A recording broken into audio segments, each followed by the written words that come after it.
What a beautiful wedding, Luke. Sadly, I'll need to reveal our little secret now. What the? Yo, what's up? What she's doing here? Is that your ex? Is she pregnant? The microphone trembled in Janelle's hands as she stared across the wedding guests at the man who had vanished from her life without a trace.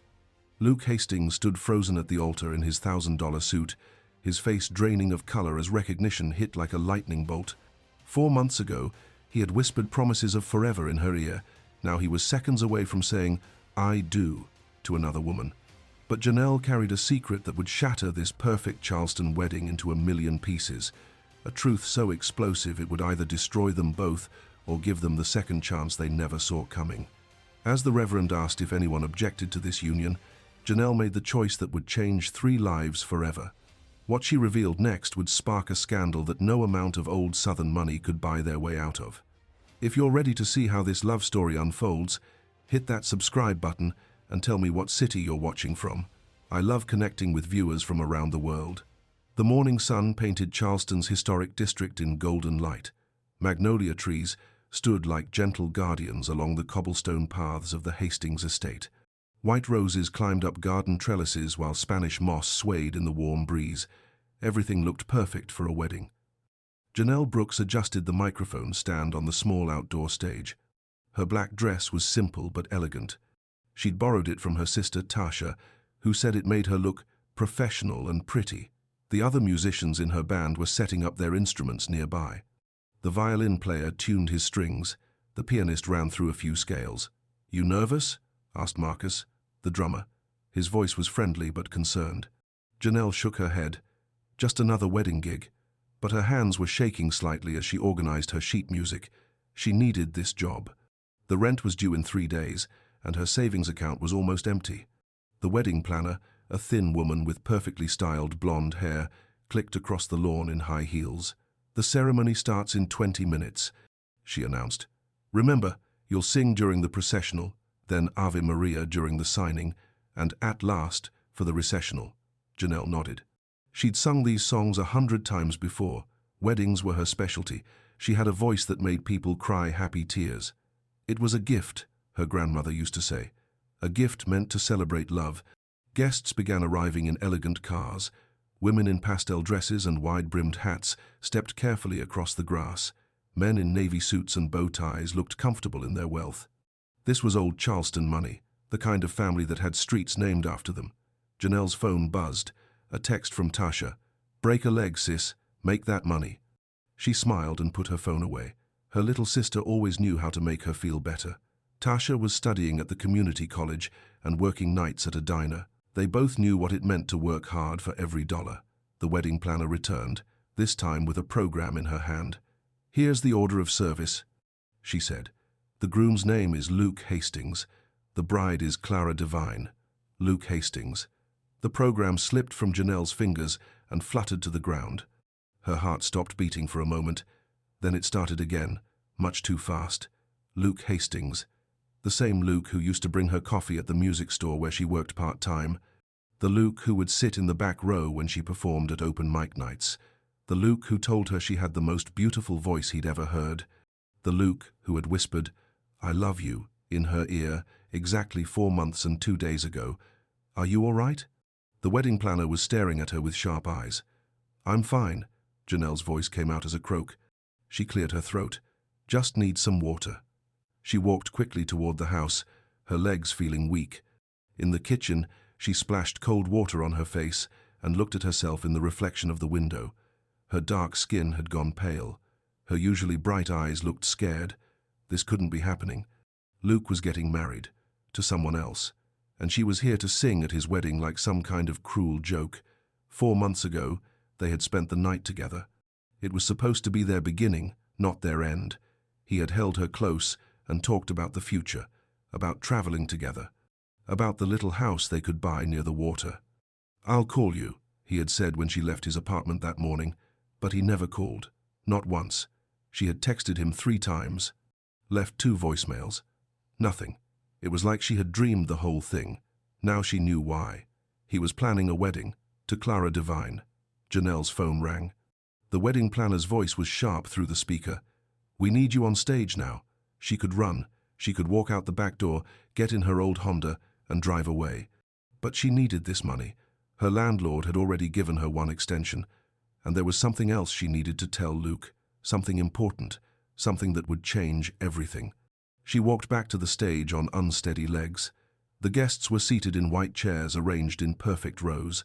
An archway of roses marked the altar. The photographer moved around like a dancer, capturing every detail. Then she saw him. Luke stood at the altar in a perfectly fitted grey suit. His dark hair was styled just the way she remembered. His hands were clasped in front of him. He looked nervous but handsome, very handsome. Next to him stood his best man, a tall guy she didn't recognize. The groomsmen lined up beside them, all looking like they'd stepped out of a magazine. Janelle picked up her microphone. Her hand was trembling. The wedding march began. The bridesmaids walked down the aisle in soft pink dresses, smiling and holding small bouquets. Then came the maid of honor, a woman with perfect posture and an even more perfect smile. Finally, Clara appeared at the back of the aisle. She was beautiful in the way that money could make someone beautiful. Her dress probably cost more than Janelle made in 3 months. Her smile was confident and bright. She walked toward Luke like she owned the world, and maybe she did. Janelle began to sing. "Here comes the bride, all dressed in white." Her voice was strong and clear, even though her heart was breaking into pieces. Luke's eyes found hers across the crowd of guests. She watched his face change. First confusion, then recognition, then something that looked like panic. She kept singing. What else could she do? The music carried her voice across the garden. The guests smiled and dabbed at their eyes with handkerchiefs. Clara beamed as she took her place beside Luke at the altar. But Luke wasn't looking at his bride. He was staring at Janelle like he'd seen a ghost. The reverend, an older black man with kind eyes and grey hair, opened his book. "Dearly beloved," he began, "we are gathered here today to join Luke and Clara in holy matrimony." Janelle finished the processional song and sat down on the small stool beside her microphone stand. She was supposed to wait for the signing portion of the ceremony, but she couldn't stop looking at Luke, and he couldn't stop looking at her. Memory after memory flooded back. The way he laughed at her jokes, how he would request the same song every time she performed "At Last" by Etta James. The night he cooked dinner for her in his apartment, burning the chicken but making her laugh until her sides hurt. The way he kissed her, soft and sweet, like she was precious. The way he looked at her when he said, "I've never felt this way about anyone before." "If anyone has a reason why these two should not be wed," the reverend continued, "speak now or forever hold your peace." The garden fell silent. A bird chirped in a nearby tree. Someone coughed quietly. Janelle stood up. She didn't plan to. Her body just moved on its own. The microphone was still in her hand from the earlier song. Her voice carried across the silent crowd. "I do," she said clearly. "I have a reason." Gasps echoed across the garden. Heads turned toward her. Clara's face went white. Luke's mouth fell open.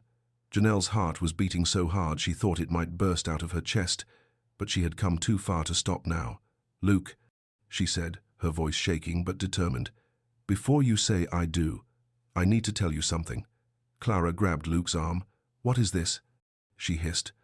Luke stood frozen, staring at Janelle like she was the only person in the world. "I'm pregnant," Janelle said. The words hung in the air like a bomb waiting to explode. "And the baby is yours." The explosion came all at once. Women gasped and covered their mouths. Men stood up in their chairs. Someone dropped their program. A glass fell and shattered on the stone pathway. Clara screamed. Not words, just a sound of pure fury and shock. "Security!" shouted a woman from the front row. She had silver hair and cold eyes, and she looked exactly like Luke, but older and meaner. This had to be his mother. "Get this person away from my son." 2 men in dark suits started walking toward the stage, but Luke held up his hand. "Wait," he said. His voice was hoarse and confused. "Just wait." He walked toward Janelle, leaving Clara standing alone at the altar. The guests watched in stunned silence. Cameras flashed as the photographer tried to capture every moment of the drama. "Is it true?" Luke asked when he reached the stage. His face was pale, but his eyes were intense and searching. Janelle reached into her small purse with shaking fingers. She pulled out a folded piece of paper and handed it to him. It was a doctor's report, dated 6 weeks ago. At the top, in clear black letters, it said, "Positive pregnancy test." Luke stared at the paper for a long moment. His hands were shaking now too. "The timing," he started to say. 4 months and 3 days ago," Janelle whispered. "Your apartment. You made me breakfast the next morning. Burnt toast and perfect coffee." His face crumpled. He remembered. Clara had marched over to them, her white dress rustling with each angry step. "This is ridiculous," she shouted. "She's lying. She's trying to ruin our wedding." "Clara, please," Luke started. "No." Clara's perfect makeup was starting to run with angry tears. "I won't let nobody destroy what we have." The woman who must be Luke's mother had also approached. She looked at Janelle with pure disgust. "How much do you want?" she asked coldly. "Excuse me?" Janelle blinked in confusion. "How much money will it take to make you go away?" The question hit Janelle like a slap across the face. "This isn't about money." "Everything is about money, dear," the older woman said with a cruel smile. "Name your price." Luke looked between his mother and Janelle, his face torn with confusion and pain. "Mom, stop. Let me handle this." "You've already handled enough," his mother snapped. "Look at this mess." The security guards had reached them now. One of them, a large man with gentle eyes, looked uncomfortable. "Ma'am," he said to Janelle, "I'm going to have to ask you to leave." Janelle looked around at all the faces staring at her. Some looked angry, some looked curious, a few looked sympathetic. She saw the reverend watching with concern, his Bible still open in his hands. "Luke," she said one more time, "I tried to call you. I tried to tell you. But someone," she looked pointedly at his mother, "someone made sure you never got my messages." Luke's head snapped toward his mother. What is she talking about? His mother's face didn't change expression. "I have no idea. The girl is obviously disturbed." But Janelle saw something flicker in the woman's eyes, something that looked like guilt. The security guard gently took Janelle's arm. "Come on," he said, kindly. "Let's go." She nodded and followed him toward the parking area. Behind her, she could hear Clara crying and guests murmuring in shocked voices. She heard Luke call her name once, but she didn't turn around. Her old Honda sat in the employees' parking area behind the big house. She got inside and sat for a moment with her hands on the steering wheel. Her whole body was shaking. She had just blown up a wedding, in front of hundreds of people. The story would be in the newspapers by tomorrow. Her name would be attached to this scandal forever. But she had done it for her baby, the baby growing inside her that Luke didn't even know about until 5 minutes ago. She had done it because every child deserved a father who knew they existed. She started the engine and drove away from the Hastings estate, leaving behind the chaos and the broken wedding and the man she still loved, despite everything. Behind her, Luke watched her car disappear through the front gates. Clara was still crying. His mother was barking orders at the staff. The guests were slowly starting to leave, whispering among themselves. But Luke just stood there, holding the pregnancy test results in his hand and wondering how his life had just completely changed in the space of 5 minutes. The reverend approached him quietly. "Son," he said gently, "are you all right?" Luke looked at the older man with lost eyes. "Reverend Cole," he said, "I think I just made the biggest mistake of my life." "Which mistake?" the reverend asked. "The one 4 months ago, or the one you were about to make today?" Luke had no answer for that. The sun was still shining. The roses still smelled sweet. But the perfect wedding was over, and nothing would ever be the same again. Janelle sat in her beat-up Honda in the parking lot of a gas station 5 miles from the Hastings estate. Her hands were still shaking as she gripped the steering wheel. What had she just done? Her phone buzzed with a text from Tasha. "How did the gig go? Did you make those rich folks cry happy tears?" Janelle stared at the message. How could she even begin to explain what had just happened? She turned off her phone and started driving home. The small apartment she shared with Tasha was in a part of Charleston that tourists never saw. Old buildings that needed paint, narrow streets with potholes. But it was home, and right now she needed to be somewhere safe. She climbed the stairs to the 2nd floor, her legs feeling like jelly. The key turned in the lock just as Tasha opened the door from the inside. "Girl, you look like you've seen a ghost," Tasha said. She was still in her diner uniform, her natural hair pulled back in a colorful headband. "What happened?" Janelle walked into their tiny living room and collapsed on the old couch they'd bought at a yard sale. "I ruined a wedding. You what now?"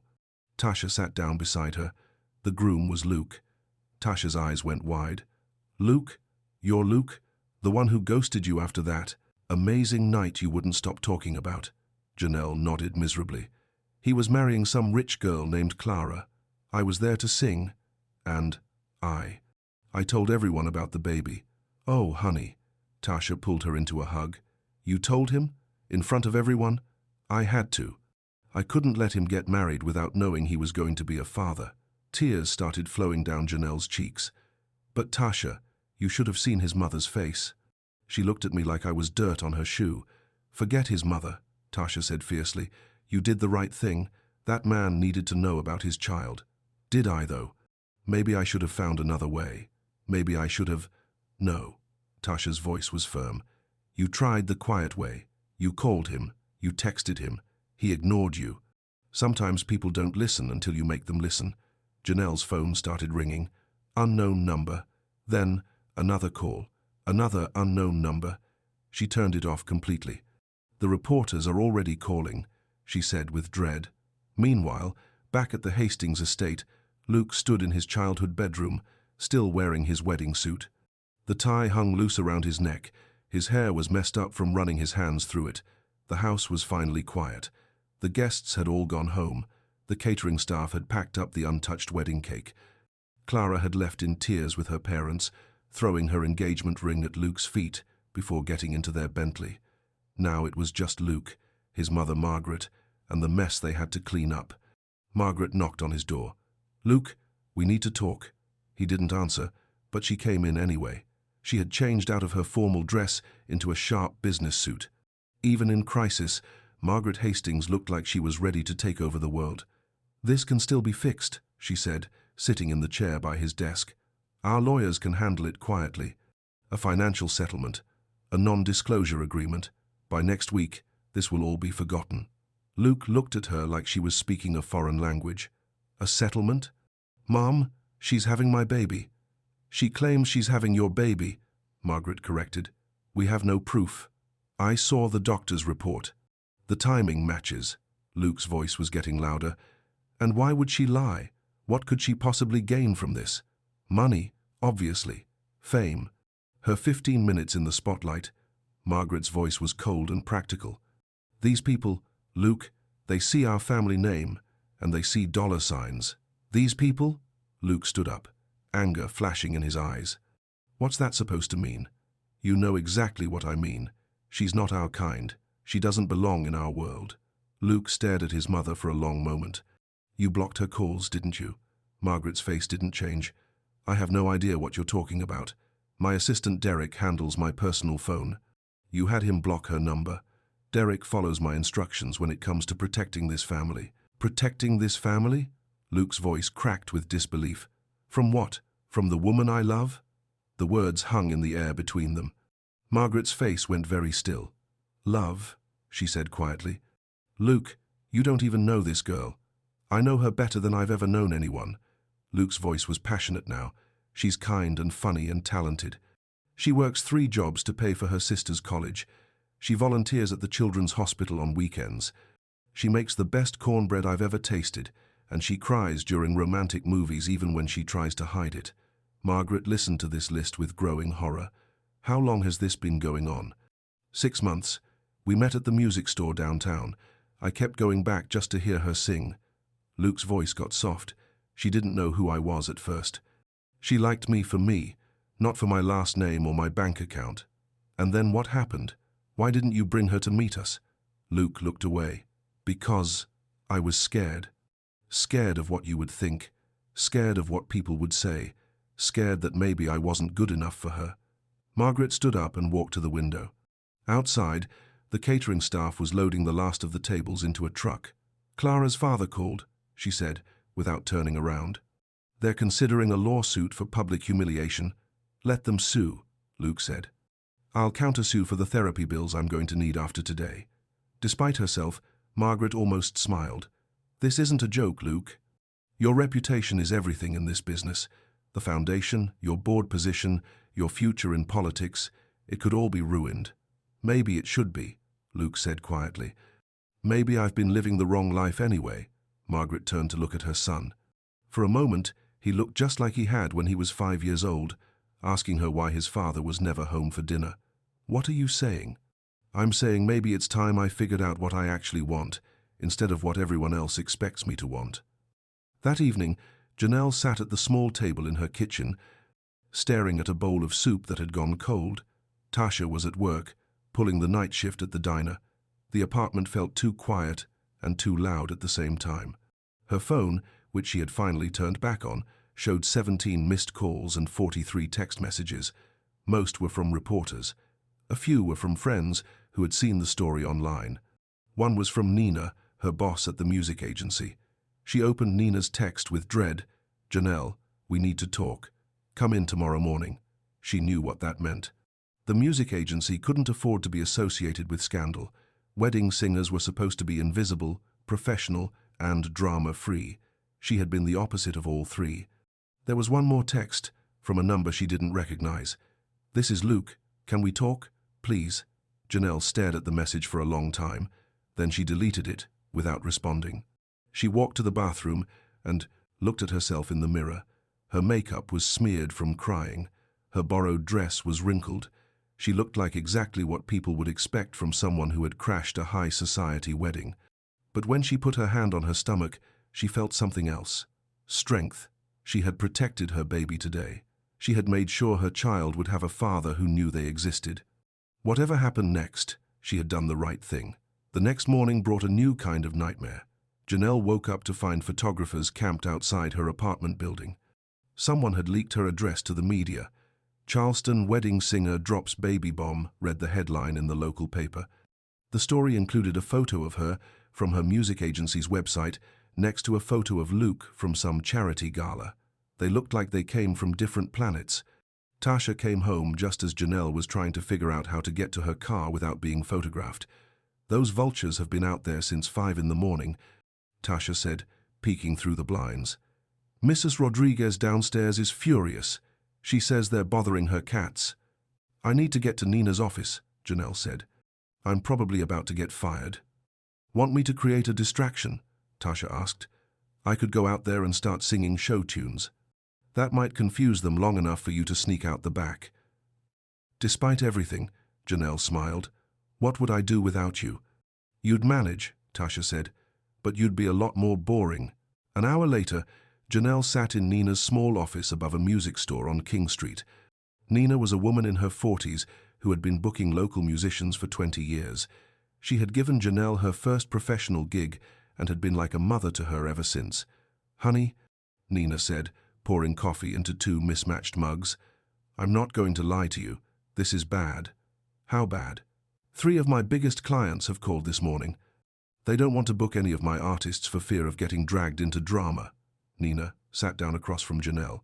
"I've got to suspend you for a while." "Just until this blows over." Janelle nodded. She had expected this. "I understand. But," Nina continued, "I want you to know that what you did took guts. Maybe it wasn't the smartest thing, but it took guts.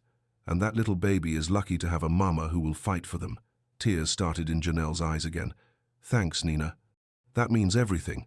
You take care of yourself. You hear? And if you need anything at all, you call me." Janelle left Nina's office through the back door to avoid the reporters who had followed her there. She walked the long way home, taking side streets and cutting through parks. Charleston looked different today. The beautiful historic buildings and tree-lined streets felt like they belonged to someone else's life. When she finally made it back to her apartment, there was an eviction notice taped to her door. She read it twice before the words sank in. Mr. Patterson, her landlord, was giving her 30 days to move out. The reason listed was creating disturbances that disrupt other tenants. The photographers were disrupting other tenants, but the photographers were there because of her. Janelle crumpled the notice in her fist and went inside. She sat on her couch and let herself cry, really cry, for the first time since yesterday. She cried for her job and her home and her reputation. She cried for the fairy tale ending she had imagined with Luke that was never going to happen. She cried for her baby, who would grow up in this mess she had created. But mostly, she cried because she felt so alone. That evening, Luke sat in his car outside Janelle's apartment building. He had been there for 2 hours, trying to work up the courage to go upstairs. The reporters had finally left, but he could see lights on in her apartment window. He had driven by 3 times that day, always finding some reason not to stop. His phone had 17 unread text messages from Clara and 43 from various board members and business associates. His mother had left 6 voicemails, each one more urgent than the last. But all he could think about was the look on Janelle's face when she saw him at the altar. The shock and hurt and heartbreak. He had put that look there by disappearing from her life without explanation. He got out of the car and walked to the front door of her building. The directory showed J. Brooks, 2B. He pressed the buzzer and waited. "Hello?" Her voice came through the intercom, cautious and tired. "Janelle, it's Luke. Please, can we talk?" There was a long silence. Then, "Go away, Luke. Please. Just 5 minutes. I need to explain." "Explain what? How you blocked my calls? How you left me wondering what I did wrong? How you got engaged to someone else while I was trying to figure out how to tell you about our baby?" Luke pressed his forehead against the cold metal of the intercom box. "I never got your calls. My mother. She had my assistant block your number. I didn't know."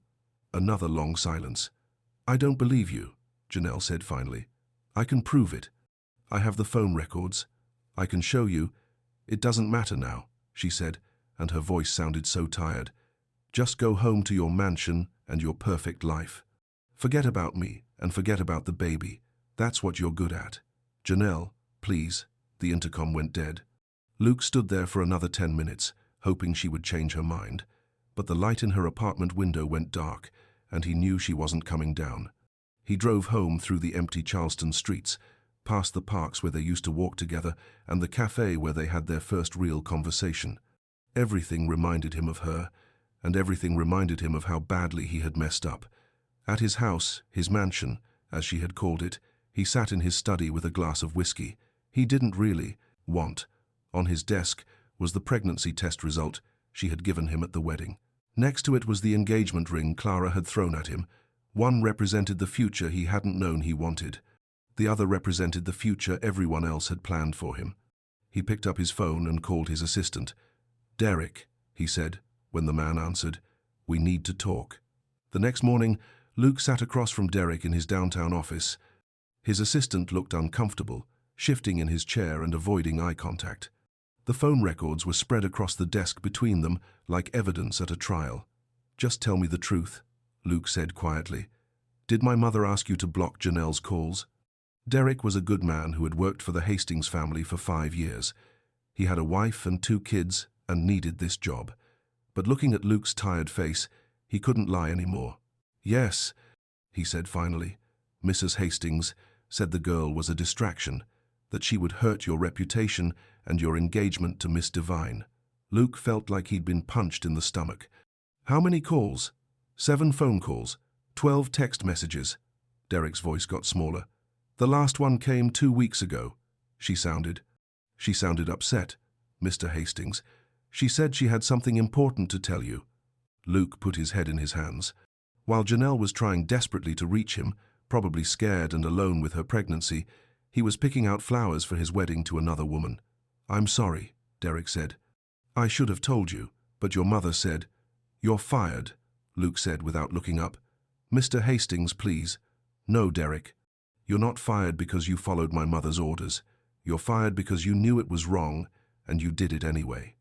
Luke finally raised his head. His eyes were red with exhaustion and anger.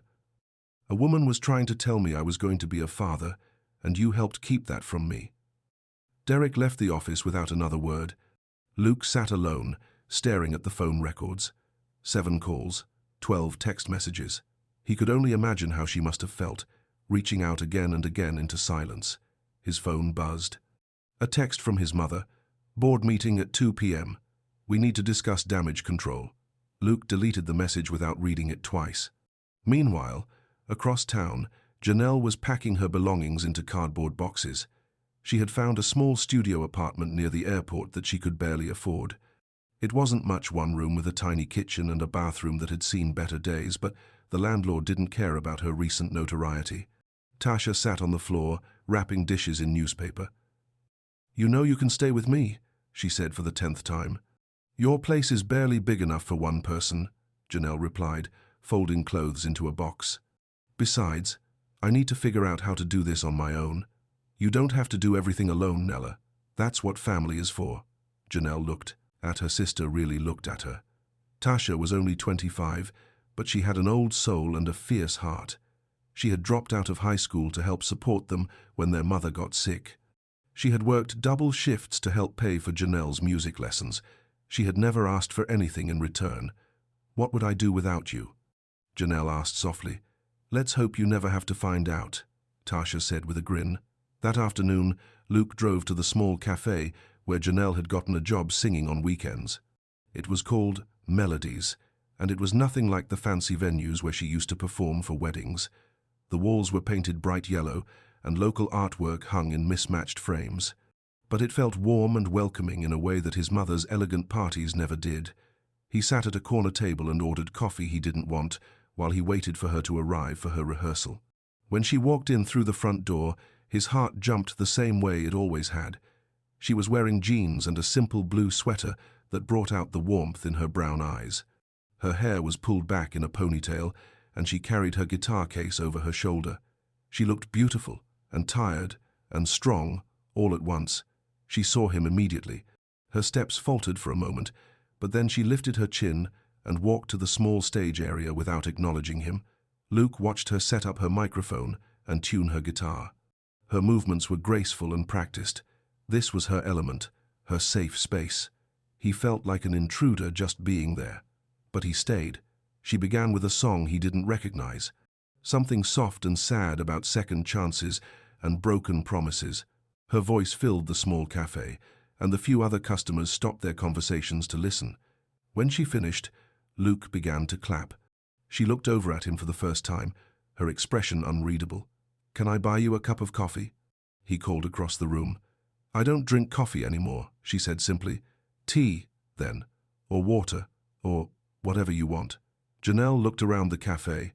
The owner, Mrs. Chen, was watching from behind the counter with interested eyes. The other customers were starting to whisper. She sighed and walked over to Luke's table. "5 minutes," she said, sitting down across from him. "Then you leave me alone." Luke's heart was racing. Up close, he could see that she looked thinner than he remembered. There were dark circles under her eyes, and her hands had small cuts on them, probably from packing boxes. "I fired Derek," he said. "Good for you. Janelle, I swear to you, I never knew you called. My mother had him block your number from my phone." She studied his face for a long moment. "Why should I believe you?" Luke pulled out his phone and showed her the call log. "These are all the calls I received in the past 4 months. Your number isn't on here because I never saw them." Janelle looked at the screen, then back at his face. Something in her expression softened slightly. "Your mother must really hate me," she said quietly. "My mother hates anyone she thinks is a threat to her plans for my life." Luke's voice was bitter. "But it doesn't matter what she thinks. What matters is what I think, what I feel." "And what do you feel, Luke?" He reached across the table like he was going to take her hand, then stopped himself. "I feel like I've been sleepwalking for 4 months. Like I was living someone else's life and pretending it was mine. You were about to marry someone else. I was about to make the biggest mistake of my life," he said. "Clara, she's a nice person, but she's not you. She doesn't make me laugh until my sides hurt. She doesn't sing in the car or cry at dog commercials or make me want to be a better man." Despite herself, Janelle felt tears starting in her eyes. "Luke, I love you," he said simply. "I've loved you since the night you sang, at last, at that open mic, and looked right at me during the chorus. I've loved you since you told me your middle name was Hope, because your grandmother said everyone needed hope to survive. I've loved you since you fell asleep on my couch watching The Princess Bride, and I got to just sit there and watch you breathe." A tear rolled down Janelle's cheek. "Then why didn't you fight for me? When your mother decided I wasn't good enough, why didn't you choose me?" Luke's voice broke. Because I'm a coward. Because I was so used to letting other people make my decisions that I forgot I could make my own. He leaned forward. But I'm done being a coward, Janelle. I'm done living my mother's life instead of mine. What are you saying? I'm saying I want to be part of this baby's life. I want to be part of your life. If you'll let me. Janelle wiped her eyes with the back of her hand. It's not that simple, Luke. We can't just go back to the way things were. I know. We'll have to start over, build something new. He paused. But I want to try, if you're willing to give me a chance. Janelle looked around the cafe. Mrs. Chen was pretending to wipe down tables while obviously listening to every word. The other customers had given up any pretense of not staring. I need time to think, she said finally. Of course. Take all the time you need. And I have conditions. Anything. First, we go slow. Really slow. I'm not just thinking about me anymore. I'm thinking about this baby. Luke nodded eagerly. Second, no more lies. No more secrets. If your family has a problem with me, I want to know about it. Agreed. Third, you prove to me that you can stand up to your mother. Because if we do this, she's going to make our lives very difficult. Luke's jaw tightened. She already has. But you're right. It's time I had a conversation with her. Janelle stood up to leave. I'm moving into a new place tomorrow. Tasha has the address if you want to talk again. Janelle, wait. Luke stood up too. The baby. How are you feeling? Are you okay? Do you need anything? For the first time since he'd arrived, she smiled. A real smile that reached her eyes. I'm okay, she said softly. We're okay. I have a doctor's appointment next week. Would it be all right if I came with you? She hesitated. As the father, not as my boyfriend. As the father, he agreed. Just as the father. She nodded and walked toward the door. Before she left, she turned back. Luke, that song I was singing when you came in? I wrote it about you. About us. Then she was gone, leaving him alone in the bright yellow cafe with the taste of hope in his mouth.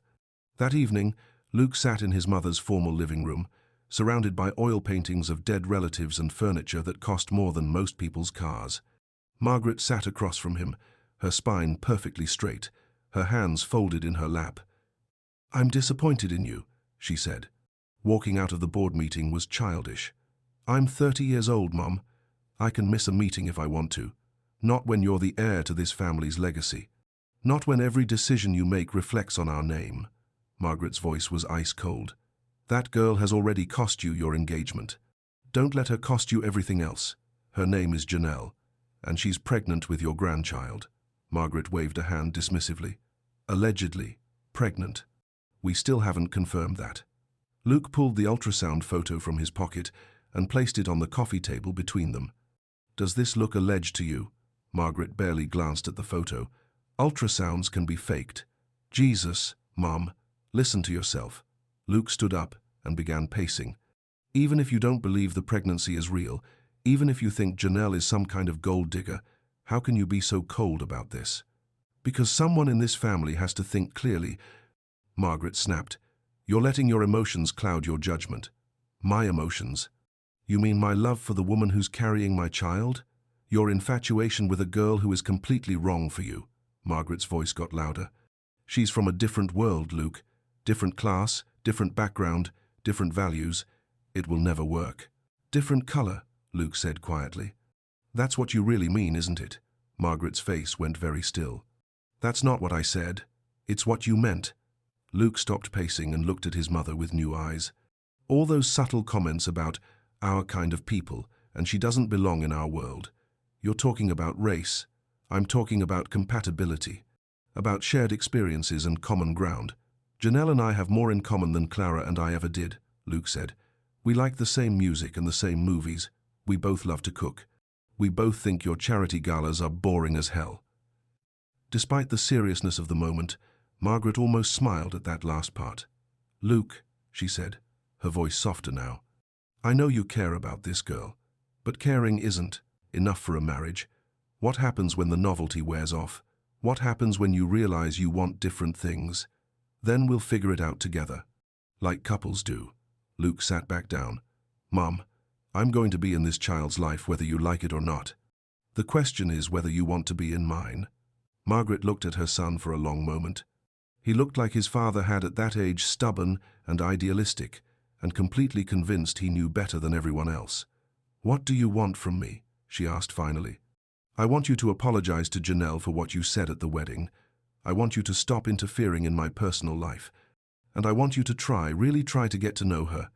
And if I can't do those things—" Luke's voice was steady and sad. "Then I guess we'll see each other at holidays and board meetings. But you won't be part of your grandchild's life." Margaret felt something cold and sharp in her chest. The thought of losing her son was almost unbearable, but the thought of having a daughter-in-law who didn't fit into their world was nearly as bad. "I need time to think about this," she said. "Don't take too long, Mom. Some chances don't come twice." Luke left her sitting in the formal living room, surrounded by the portraits of ancestors who had probably faced similar choices between family expectations and personal happiness. He hoped she would choose better than they had. 3 weeks later, Janelle sat in the waiting room of Dr. Martinez's office, her hands folded over her growing belly.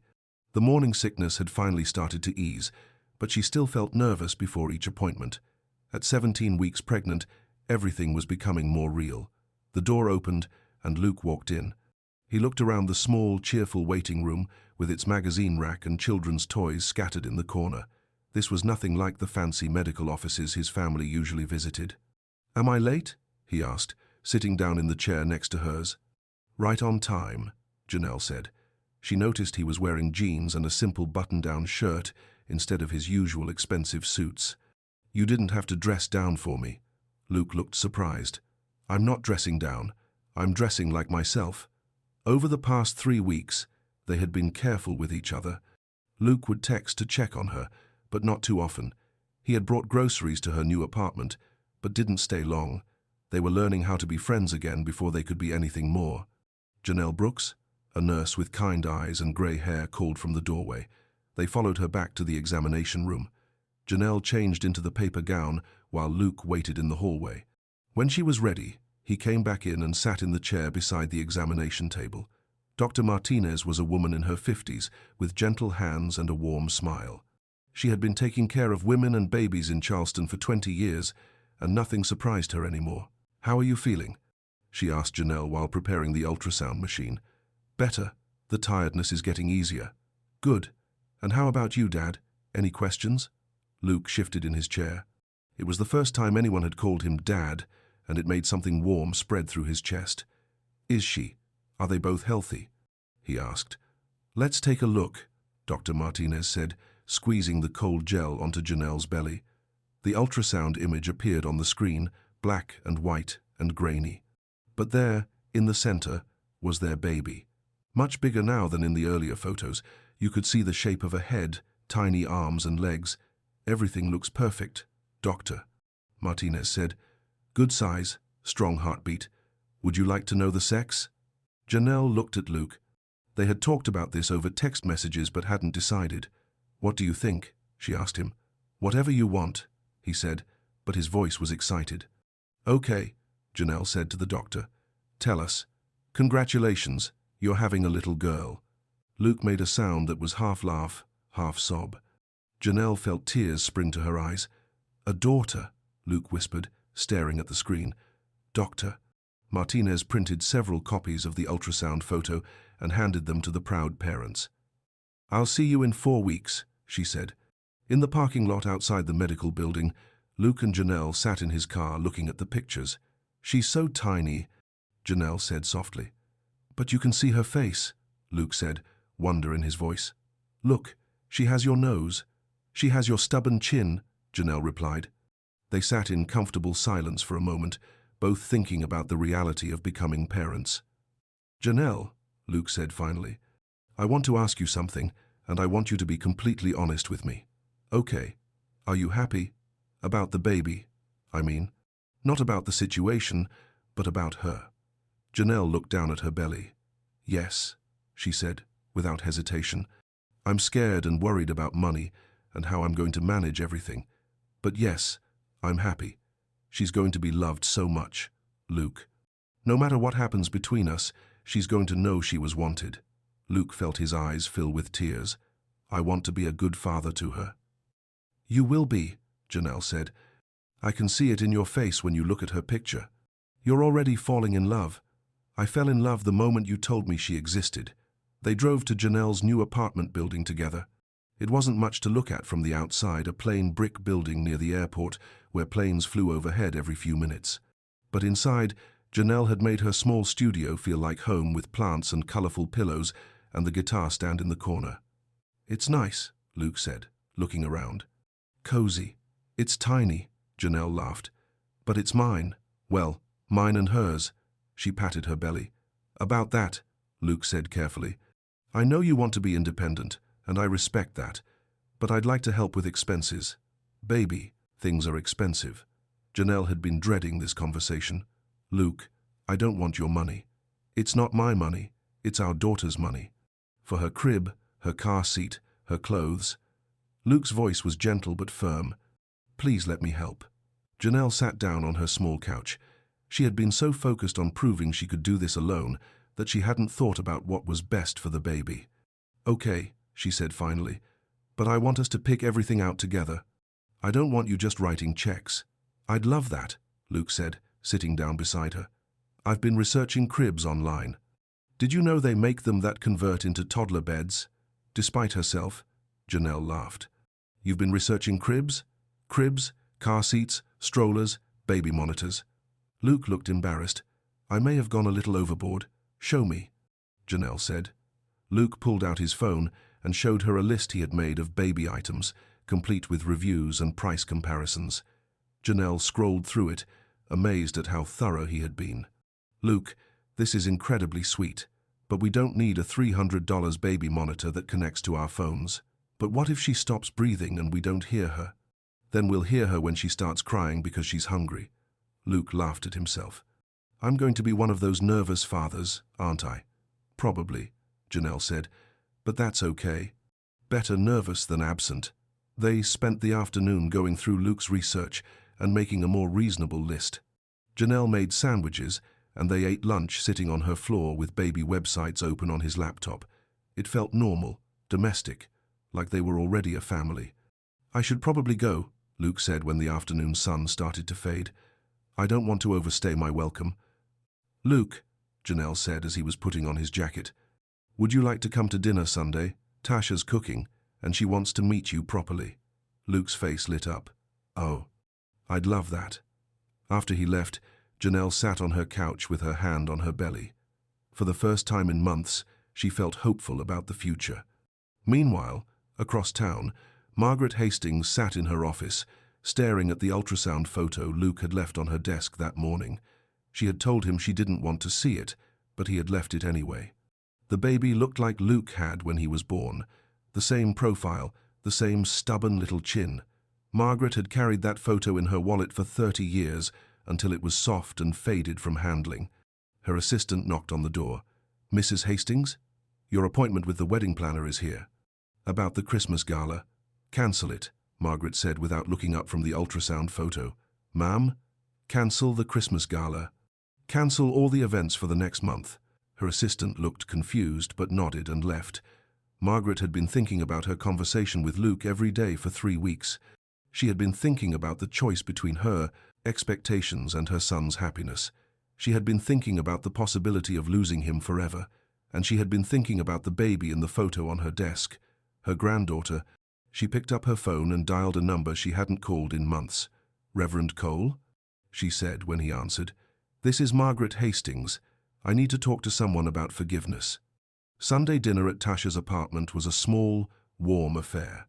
Tasha had made her famous fried chicken, mac and cheese, and green beans that had been cooking slowly all day. The tiny dining table was set with mismatched plates and cloth napkins she had ironed specially for the occasion. Luke arrived with flowers for Tasha and sparkling cider for Janelle. He looked nervous but eager to make a good impression. "So you're the one who broke my sister's heart," Tasha said by way of greeting, but her tone was more teasing than hostile. "I'm the one who's trying to put it back together," Luke replied. Tasha studied him for a moment, then smiled. "Good answer. Come on in." Dinner was delicious and comfortable. Luke asked Tasha about her classes at the community college. She told him about her dream of becoming a nurse. He told stories about growing up in Charleston that made both sisters laugh. "You're not what I expected," Tasha admitted as they were clearing the dishes. "What did you expect?" Luke asked. "Someone more stuck up, someone who would look down on us." Luke was quiet for a moment. "My mother would have looked down on you," he said honestly. "I was raised to think that way too. But Janelle taught me that the size of someone's heart matters more than the size of their bank account." After dinner, Tasha excused herself to study, leaving Luke and Janelle alone on the small balcony. The Charleston skyline glittered in the distance, and a warm breeze carried the scent of jasmine. "I like your sister," Luke said. "She likes you too. I can tell because she didn't threaten to hurt you if you break my heart again. Would she really do that? Tasha once chased a boy 3 blocks with a baseball bat because he stood me up for prom," Janelle said with a straight face. Luke's eyes widened. "Remind me to stay on her good side." They sat in comfortable silence, watching the city lights. Janelle's hand rested on her belly, and she could feel the baby moving inside her. "Luke," she said softly, "I've been thinking about us, about what happens next, and I'm not ready to be your girlfriend again. Not yet." She held up her hand when he started to speak. "But I'm ready to be your friend, your partner in raising our daughter." Luke nodded. "That's more than I hoped for, and I want you to know that I forgive you, for disappearing, for the wedding, for all of it. I understand why it happened, and I forgive you." Luke felt tears sting his eyes. "Thank you. But Luke, if you disappear on me again, if you let your mother or anyone else come between us and our daughter, I won't give you another chance." "I won't," he said firmly.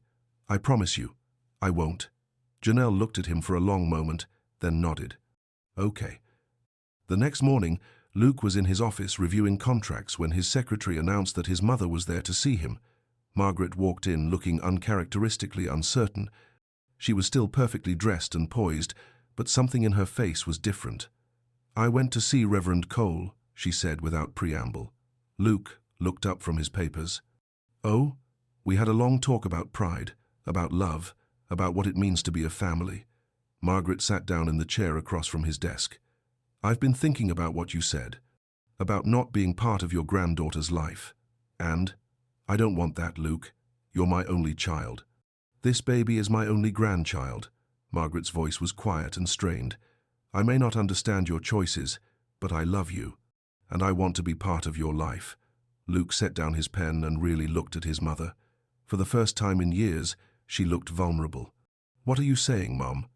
"I'm saying I'd like to meet Janelle properly, not as the woman who ruined your wedding, but as the woman you love, as the mother of my granddaughter." Luke felt hope bloom in his chest, but he was cautious. "She won't make it easy for you. You hurt her badly at the wedding."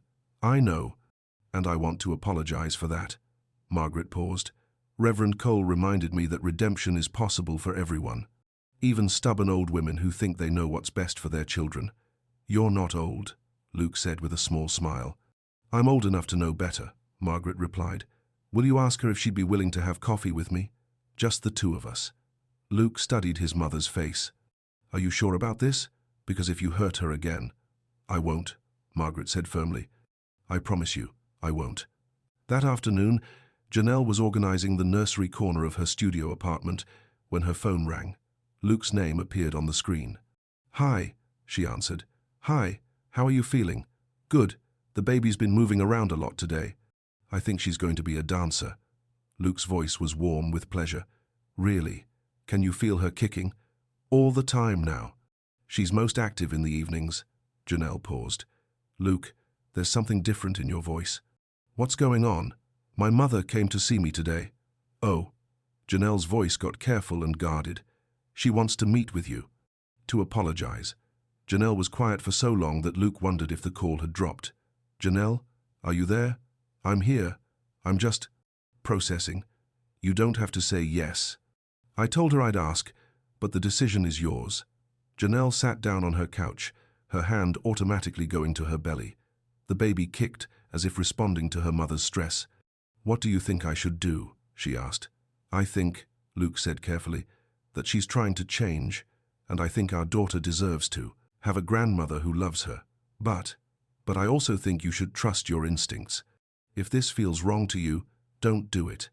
Janelle thought about all the angry words Margaret had said at the wedding, the way she had looked at Janelle like she was nothing, the coldness in her voice when she asked how much money it would take to make her go away.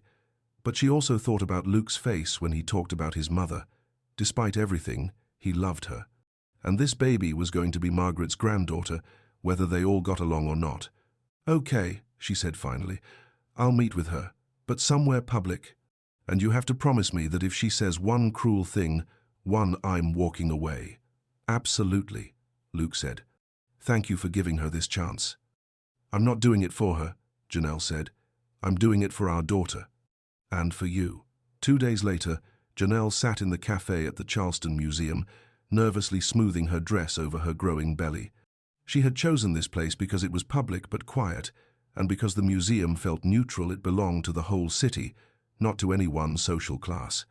Margaret arrived exactly on time, wearing a simple grey suit and looking as nervous as Janelle felt. She ordered tea and sat down across from the younger woman. For a moment, neither of them spoke. "Thank you for coming," Margaret said finally. "I almost didn't," Janelle replied honestly. "I wouldn't have blamed you if you hadn't." Margaret looked down at her hands. "I owe you an apology, Janelle. Several apologies, actually." Janelle waited. "I was wrong to have your calls blocked. I was wrong to speak to you the way I did at the wedding. I was wrong to try to keep you and Luke apart." Margaret's voice was steady but pained. "I was protecting what I thought was best for my son, but I was really just protecting my own expectations." "You hurt me," Janelle said quietly. "Not just at the wedding, but before that. Luke told me things you said about me, about people like me." Margaret's face flushed with shame. "I said terrible things. Things I was taught to think were acceptable, but that I know are wrong. Why should I believe you've changed?" Margaret was quiet for a long moment. "Because I realized that I was about to lose my son over my own prejudice. Because I saw the ultrasound photo of my granddaughter and fell in love with her before I even met her. And because Reverend Cole reminded me that grace means giving people chances they don't deserve." She reached into her purse and pulled out the ultrasound photo, now creased from handling. "I've been carrying this for a week," she said. "She looks like Luke did when he was born, but she has your nose." Despite herself, Janelle felt her anger starting to soften. Luke said the same thing. "I know I can't undo what I said or what I did," Margaret continued, "but I'd like to try to build something new. If you'll let me." Janelle studied the older woman's face.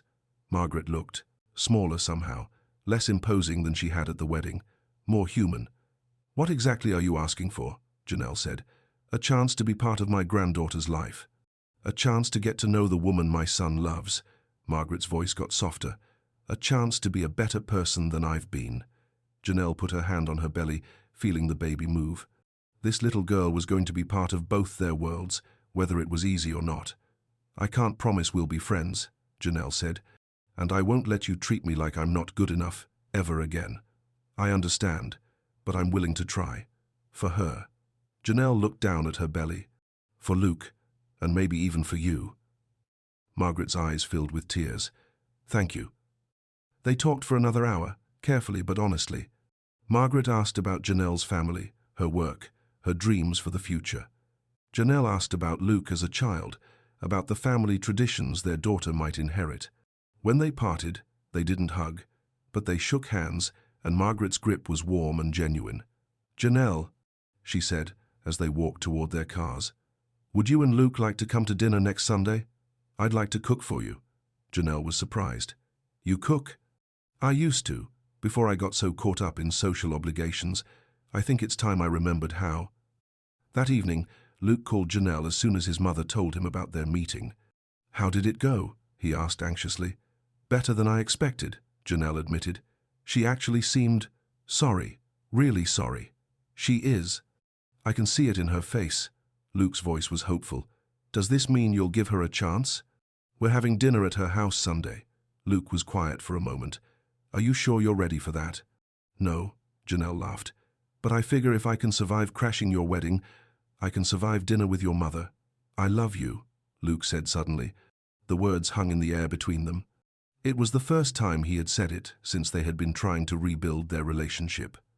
"Luke," Janelle started. "I know you're not ready to say it back. he said quickly. "I just needed you to know. I love you, and I love our daughter, and I'm going to spend the rest of my life proving that you can trust me." Janelle felt tears spring to her eyes. "Ask me again in a few months." "I will," he said. "I'll keep asking until you're ready to say yes." Sunday dinner at the Hastings house was a revelation. Margaret had cooked everything herself, pot roast and mashed potatoes and green beans that reminded Janelle of her grandmother's cooking. The formal dining room had been abandoned in favor of the smaller breakfast nook, which felt warmer and more intimate. Margaret asked thoughtful questions about Janelle's music and listened with genuine interest to the stories about her childhood. She told funny stories about Luke as a little boy that made him blush and made Janelle laugh. "He once tried to give a concert in the backyard," Margaret said, smiling at the memory. "He was about 7, and he had set up all his stuffed animals as an audience. He charged me $1/4 to watch him sing Happy Birthday to his teddy bear." "I was practicing for Carnegie Hall," Luke protested. "You were adorable," his mother said. "Just like you still are when you get passionate about something." As the evening went on, Janelle began to see where Luke had gotten his kindness and his sense of humor. Margaret, when she wasn't trying to control everyone around her, was actually quite charming. After dinner, Margaret brought out a box of photo albums. "I thought you might like to see some pictures of Luke growing up," she said to Janelle, "for the baby book." They spent an hour looking through photos. Luke as a gap-toothed first grader, Luke in his high school graduation gown, Luke at various family gatherings, always smiling, always surrounded by people who loved him. "He's going to be a wonderful father," Margaret said quietly. "He's patient and kind, just like his dad was." "Tell me about Luke's father," Janelle said. Margaret's face grew soft. "David was the love of my life. He was gentle and funny, and he never let my family's expectations change who he was." She looked at Luke. "You're very much like him." "I wish I could have met him," Janelle said. "He would have loved you," Margaret said. "He always said I was too worried about what other people thought. He would have told me to welcome you with open arms from the beginning." When it was time to leave, Margaret walked them to the door. "Janelle," she said, "would you like to go shopping for baby things this week? I know you and Luke have been planning to do that, but I thought perhaps I could join you, if you wouldn't mind." Janelle looked at Luke, who nodded encouragingly. "I'd like that," she said, "but no $300 baby monitors." Margaret laughed. "I'll try to restrain myself." As they drove home, Luke reached over and took Janelle's hand. "How are you feeling about all this?" he asked. "Good," Janelle said, and she was surprised to realize she meant it. "Really good. Your mother is different than I expected." "She's different than she's been in years," Luke said. "You've changed her. This baby has changed her. Maybe we've all changed a little." They drove in comfortable silence for a while, hands linked, both thinking about how much their lives had transformed in just a few months. "Luke," Janelle said as they pulled up to her apartment building, "I have something to tell you." He looked concerned. "Is everything okay?" "Everything's perfect," she said, smiling. "I love you too." Luke's face broke into the biggest smile she had ever seen. "Really? Really? I think I've loved you all along, even when I was angry at you, even when I thought I'd lost you forever." He leaned over and kissed her, soft and sweet and full of promise. "So what happens now?" he asked against her lips. "Now we figure out how to be a family," Janelle said. "All of us, you and me, and our daughter, and even your mother." "I can't wait," Luke said. "Neither can I." 6 months later, Harmony Elizabeth Hastings was born on a sunny Charleston morning. She had Luke's dark hair and Janelle's beautiful eyes, and she was perfect. Luke held her while Janelle rested, talking to his tiny daughter in a soft voice about all the things he was going to teach her: how to throw a baseball, how to drive a car, how to stand up for what she believed in. Margaret arrived that afternoon with flowers and tears in her eyes. She held her granddaughter with gentle hands and whispered promises about the stories she would tell her and the places they would go together. Tasha took 100 photos and immediately started planning the baby's first birthday party. That evening, when the visitors had gone home and Harmony was sleeping peacefully in her bassinet, Luke and Janelle sat together in the hospital bed. "She's so beautiful," Janelle whispered. "Just like her mother," Luke said. "Are you scared?" Janelle asked. "Terrified," Luke admitted, "but also excited." We're going to be good parents, aren't we? The best, Janelle said confidently. Luke pulled out a small velvet box from his jacket pocket. I know this isn't the most romantic place to do this, he said, but I can't wait another minute. Janelle's eyes widened as he opened the box, revealing a simple, beautiful diamond ring. Janelle Brooks, he said, you are the strongest, kindest, most amazing woman I've ever known. You've made me a better man, and you've given me the most precious gift in the world. Will you marry me? Janelle looked at the ring, then at their sleeping daughter, then at the man who had fought his way back into their lives. Yes, she said, tears streaming down her face. Yes, 1,000 times yes. Luke slipped the ring onto her finger and kissed her deeply. In her bassinet, Harmony stirred and made a small sound, as if she approved. 1 year later, they were married in the garden behind Melody's cafe, surrounded by friends and family and the people who had believed in their love story from the beginning. Janelle wore her grandmother's dress, altered to fit her perfectly. Luke wore a simple grey suit and the biggest smile in South Carolina. Margaret walked Harmony down the aisle as the flower girl, both of them giggling as rose petals scattered around their feet. Reverend Cole performed the ceremony, speaking about second chances and the power of forgiveness and love that grows stronger through adversity. When they kissed as husband and wife, the small crowd cheered, and Harmony clapped her tiny hands from her grandmother's arms. Later, at the reception, Janelle sang At Last, while Luke held their daughter and swayed to the music. It was the same song she had sung the night they met, but now it meant something different. Now it meant they were home. Thank you, Luke whispered in her ear as they danced. For what? For crashing my wedding, he said with a grin. Best thing that ever happened to me. Janelle laughed and kissed him under the string lights while their family and friends celebrated around them. Sometimes the most beautiful love stories begin with the most dramatic moments. Sometimes you have to lose everything to find what really matters. And sometimes, if you're very lucky, love really does conquer all. In their small house near the water, surrounded by music and laughter and the sweet chaos of raising a child, Luke and Janelle built the life they had always dreamed of. It wasn't perfect, but it was theirs. And it was more than enough.